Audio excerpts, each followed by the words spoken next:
En el bloque pasado hablamos del conflicto en Medio Oriente, de la guerra en Ucrania, y en este quisiera comenzar en Estados Unidos, porque cuando parecía que Donald Trump abandonaba su intención de llevar al mundo a una guerra comercial, amenazó a la Unión Europea con imponer aranceles del 50% a partir del 1 de junio, aunque posteriormente, a pedido de la presidenta de la Comisión Europea, Ursula von der Leyen, decidió posponerlo hasta el 9.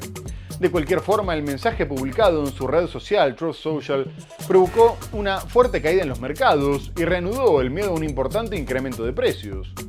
El mandatario reiteró que la Unión Europea estaba teniendo un trato injusto con la imposición de barreras comerciales, manipulaciones monetarias y demandas injustificadas contra las empresas de su país, por lo que había provocado un déficit superior a los 250.000 millones de dólares anuales, y agregó que la Unión Europea se había creado para aprovecharse de Estados Unidos. Además, Trump dijo que las negociaciones no habían llegado a ningún lado, por lo que ya no estaba buscando llegar a ningún acuerdo, aunque no abandonó las conversaciones. Por su parte, en Bruselas consideraron la amenaza como una táctica de negociación y le exigieron respeto.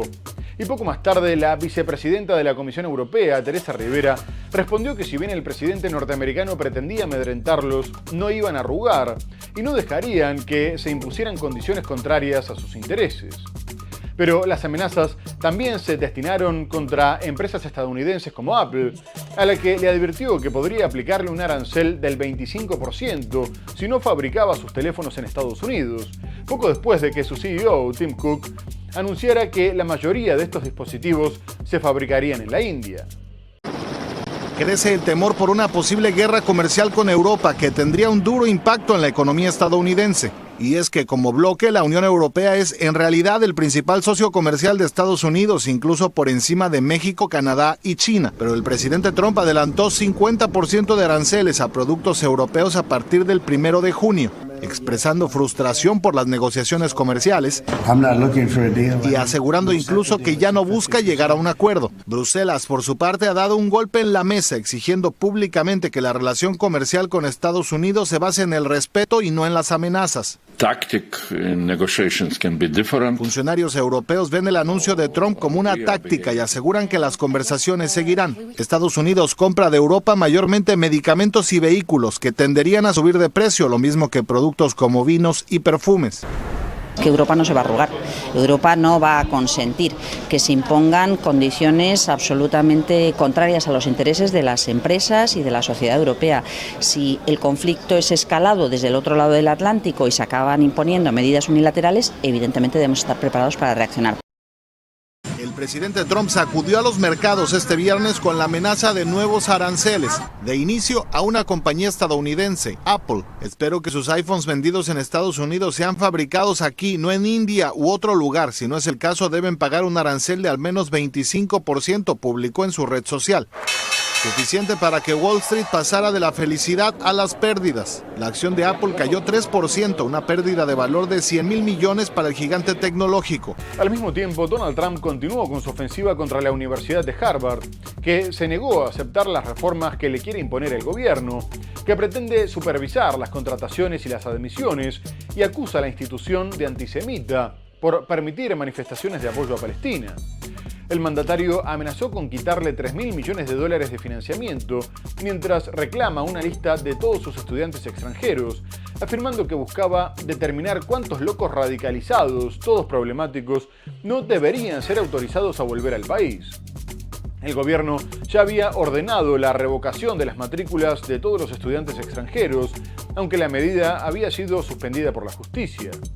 No obstante, la universidad denuncia que lo único que pretende Trump es tomar represalias por negarse a ceder su independencia académica, y fue respaldada por otras universidades como la de Cambridge, que aseguró que la política del republicano constituía una flagrante violación de la Constitución de Estados Unidos y que tendría un efecto inmediato y devastador, no solo para la institución, sino también para más de 7.000 estudiantes extranjeros, que representan el 27% del total.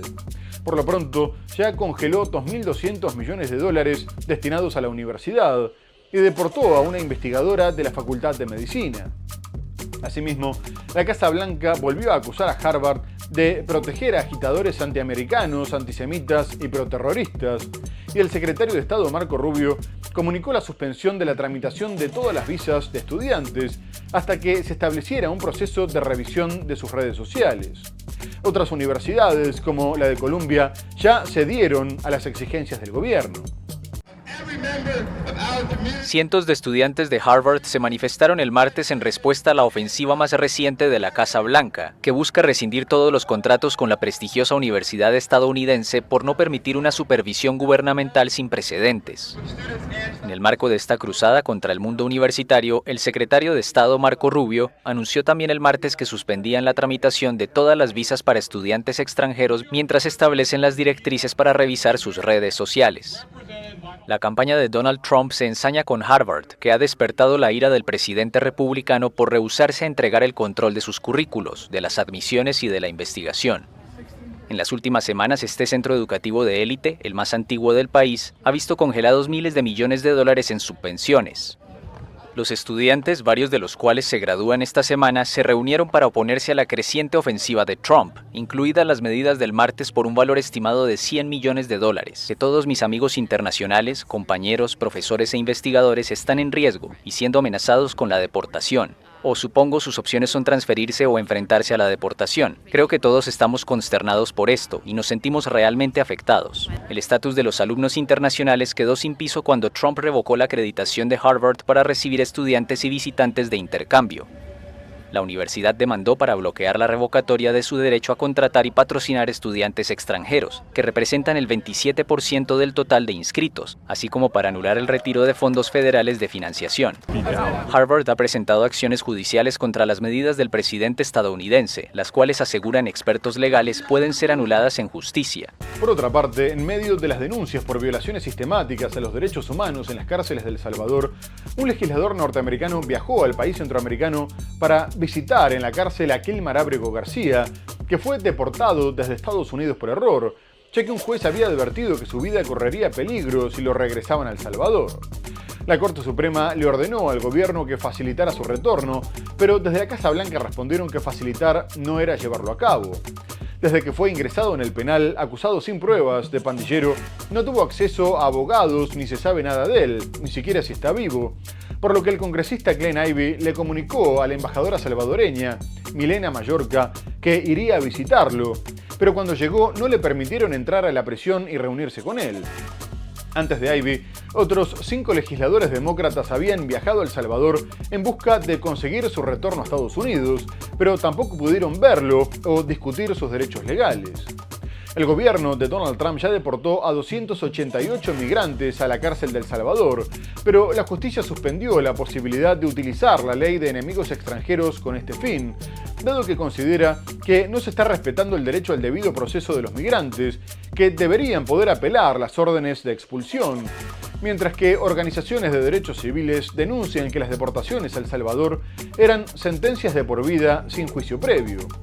Poco más tarde, el presidente reaccionó denunciando que la Corte Suprema no los dejaba sacar a los criminales del país y pidió que le permitieran utilizar otras leyes para aprobar deportaciones sin la intervención del Congreso.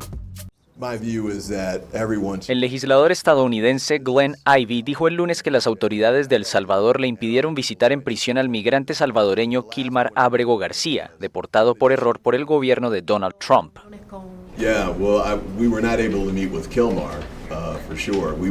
Definitivamente no pudimos reunirnos con Kilmar. Fuimos hoy a la prisión de Santa Ana y llegamos allí, y hablamos con las personas en la puerta. No abrieron la puerta ni nos dejaron entrar. Dijeron que teníamos que regresar a San Salvador para obtener un permiso para una visita, lo cual no tiene ningún sentido porque ya había superado a las personas encargadas de las admisiones a la prisión.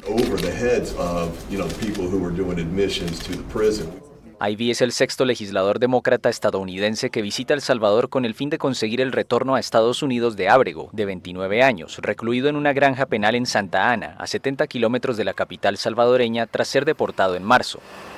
Según el legislador por Maryland, antes de viajar a El Salvador habló en Washington con la embajadora salvadoreña Milena Mallorca sobre su decisión de visitar a Ábrego. Agregó que pretendía asegurarse de que él estuviera bien y de discutir sus derechos legales. Ivey señaló que se reunió con líderes de organizaciones de derechos humanos de El Salvador, pero no pudo concertar ninguna reunión con funcionarios del gobierno de Nayib Bukele, un aliado de Trump en su dura política contra los migrantes. En la rueda de prensa que el legislador demócrata estadounidense ofreció en San Salvador se encontraba Chris Newman, abogado de la esposa y de la madre de Ábrego, quienes viven en Estados Unidos. Queremos pruebas que está vivo el señor Ábrego García. No hemos escuchado nada de él. Asimismo, China salió a condenar la fuerte reacción de Estados Unidos contra Colombia después de que el presidente Gustavo Petro firmara la inclusión de su país en la Ruta de la Seda, el proyecto chino de infraestructura y desarrollo económico. El embajador chino en Colombia, Su Jinyang, aseguró que su país no buscaba reemplazar a nadie y que lo único que quería era cooperar con la región, pero que las amenazas de Estados Unidos dejaban claro que seguía viendo a Colombia como su patio trasero, limitando sus alternativas. Washington intenta contener la creciente influencia de Pekín en el continente y el secretario de Estado Marco Rubio declaró que era una trampa diplomática de endeudamiento que le saldría caro a los colombianos, mientras que la Oficina de Asuntos del Hemisferio Occidental de Estados Unidos comunicó que se iba a oponer enérgicamente a los proyectos recientes, bloqueando próximos desembolsos del Banco Interamericano de Desarrollo y otras instituciones financieras internacionales para empresas estatales y aquellas controladas por el gobierno chino en Colombia, por considerar que los acuerdos con Pekín ponían en peligro la seguridad de la región. Además, afirmó que el dinero de los contribuyentes norteamericanos no debía utilizarse para subsidiar empresas chinas en su hemisferio. A su vez, el congresista republicano de Florida, Carlos Jiménez, acusó a Petro de entregar los intereses colombianos a los chinos comunistas y ladrones.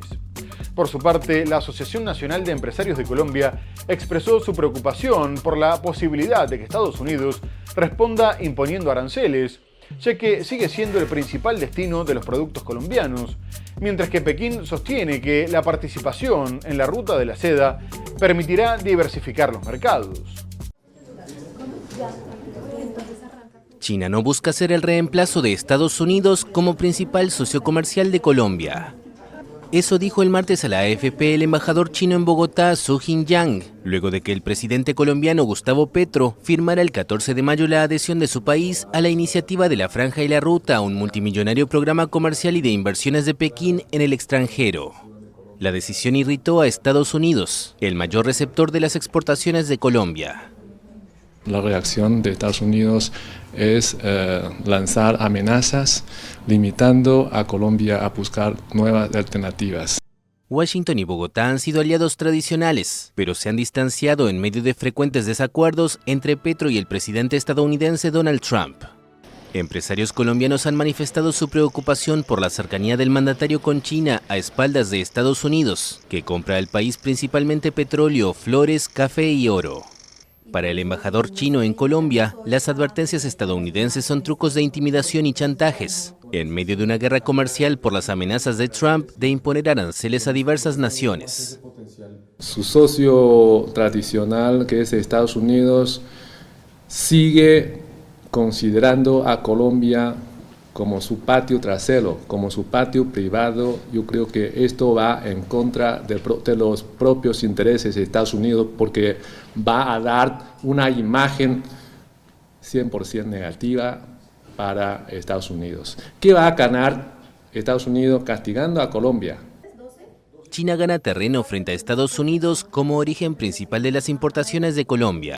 Y ahora quisiera ir a Venezuela porque las elecciones legislativas y a gobernador reforzaron al oficialismo, ya que quedó con el 82% de los votos para la Asamblea Nacional y con 23 de las 24 gobernaciones en juego, lo que el gobierno de Nicolás Maduro consideró como un triunfo arrasador.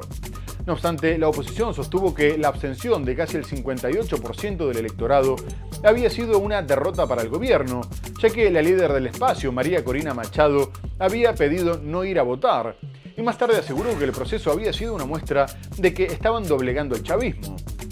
Además, la derecha aseguró que los números publicados por el Consejo Nacional Electoral estaban inflados, tras lo cual el presidente del organismo, Elvis Amoroso, dijo que Venezuela tenía el mejor sistema electoral del mundo y que era un ejemplo para todo el universo. El presidente de la Asamblea, Jorge Rodríguez, explicó el triunfo afirmando que habían ido casa por casa para escuchar al que sufría y que se sentía una renovada fe en el proyecto bolivariano. A su vez, Maduro destacó que habían dado una batalla impresionante, ya que habían podido derrotar los intentos terroristas para asesinar líderes políticos, al tiempo que la oposición seguía denunciando el arresto de 50 personas en los días previos a la elección. Por su parte, el ex candidato presidencial, Edmundo González Urrutia, dijo que el gobierno había fracasado en su intento de disfrazar el proceso como una elección y agregó que se había visto un acto de coraje cívico. Por otro lado, generó polémica la elección de un gobernador y diputados para la región del Esequibo, en disputa con Guyana. Festejo de Nicolás Maduro en Venezuela.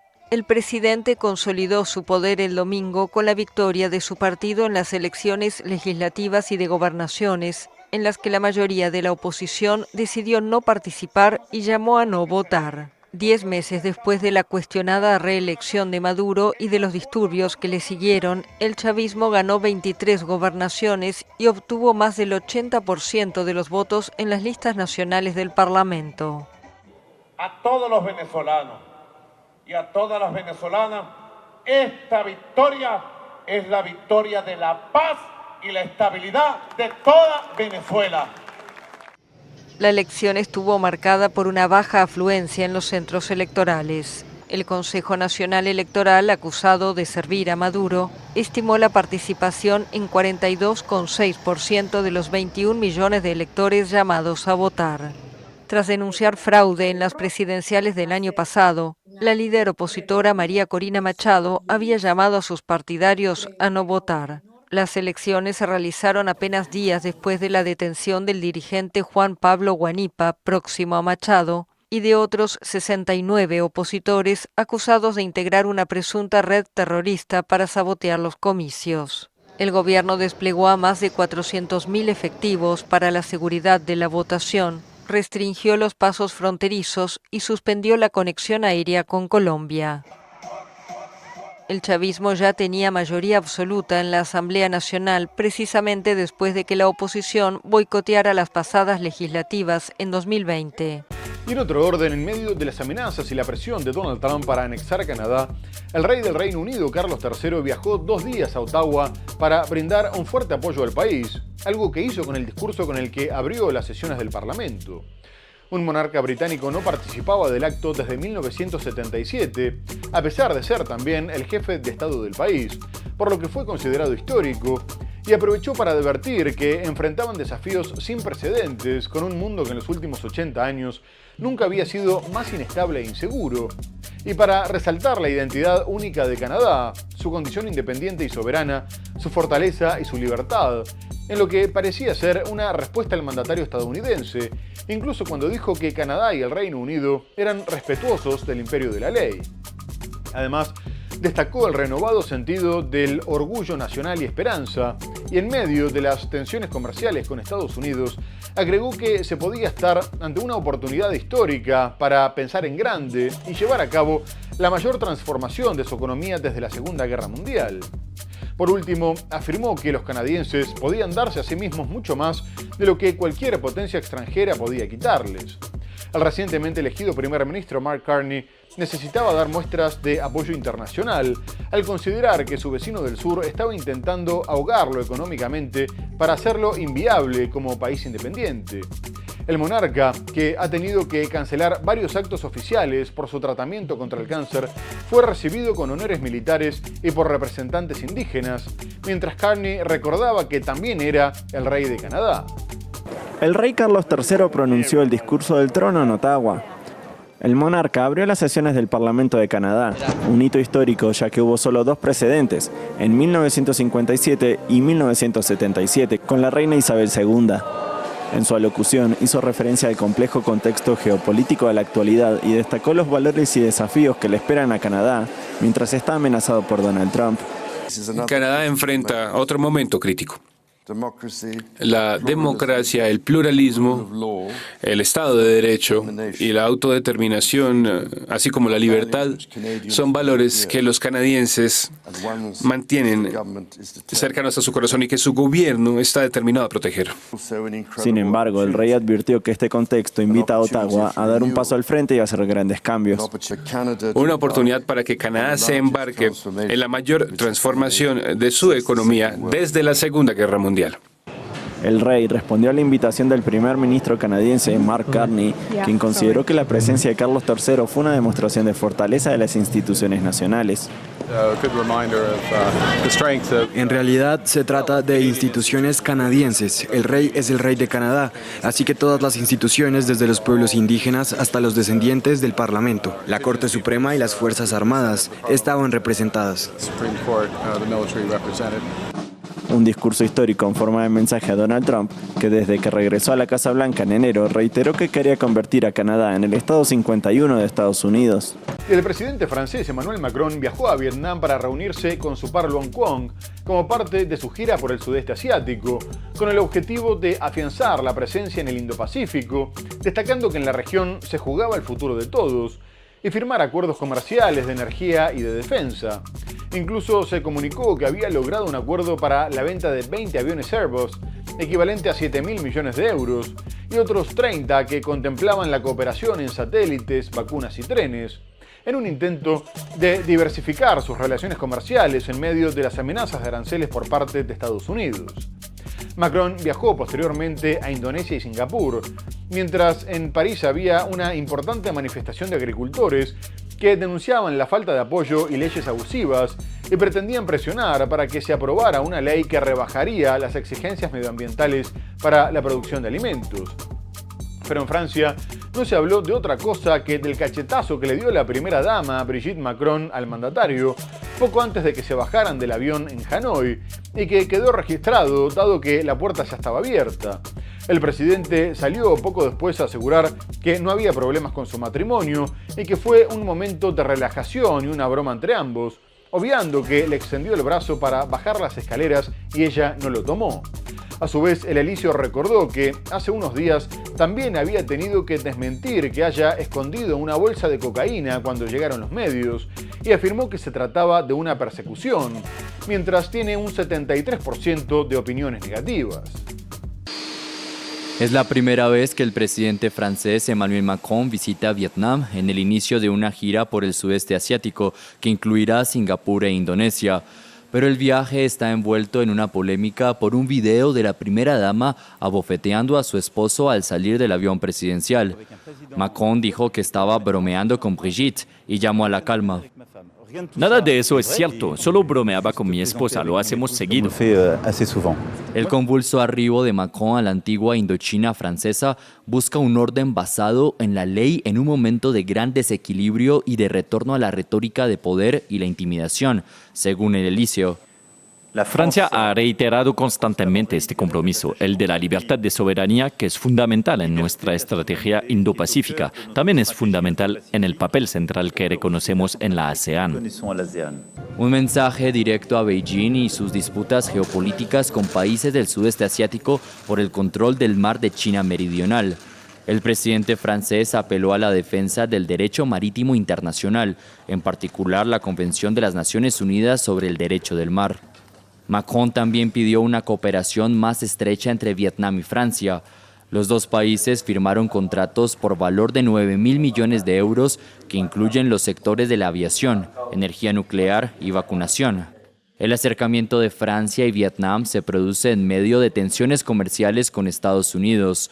Tanto París como Hanoi necesitan nuevos socios.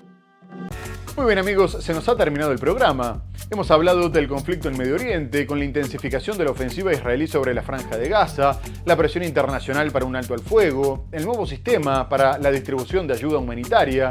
Abordamos otras cuestiones como la guerra en Ucrania, las elecciones en Venezuela, pero lo tenemos que dejar hasta el próximo programa.